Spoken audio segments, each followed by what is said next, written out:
LOLZ in the building. Let's begin. Trump shook Thanksgiving with one post that set off a national storm, declaring a permanent pause on migration from what he called third world countries, saying movement from poorer nations had weakened America and strained its resources beyond what he believes is acceptable. He made it sound final, decisive, and immediate.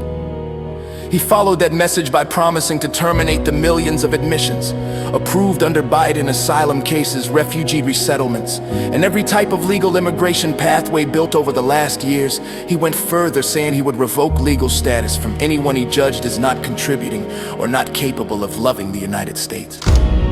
He added that all federal benefits for non-citizens would be cut off completely. Welfare, subsidized social support, anything tied to public assistance. Then came his push for reverse migration, calling on people he labeled as disruptive or non-productive to return to their home countries. His announcement arrived just after a shooting near the White House involving an Afghan asylum recipient. Trump quickly connected the incident to his argument for immigration restrictions and positioned the policy as a national security necessity. But the details he presented were unclear from the start. He did not define which nations count as third world, nor did he explain what a permanent pause legally means, since the term has no place in U.S. immigration law.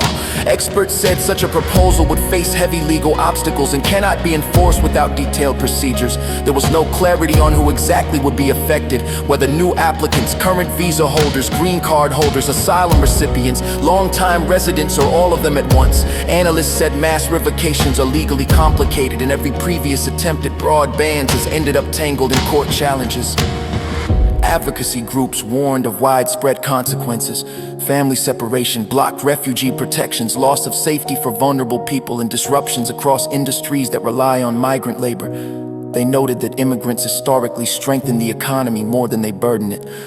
Researchers highlighted that immigrants statistically commit fewer crimes than native-born citizens, challenging the narrative being used to justify the crackdown. Human rights organizations warned that millions could be affected without clear guidelines or legal safeguards.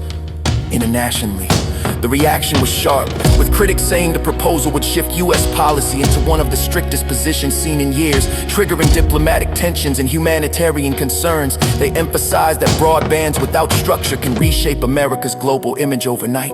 Reporters summarized the situation simply: Trump proposed a sweeping pause, huge revocations, endless restrictions, and reverse migration, but gave no roadmap, no specifics, and no clear legality. The plan is powerful in rhetoric, but uncertain in practice. And that is where the nation stands.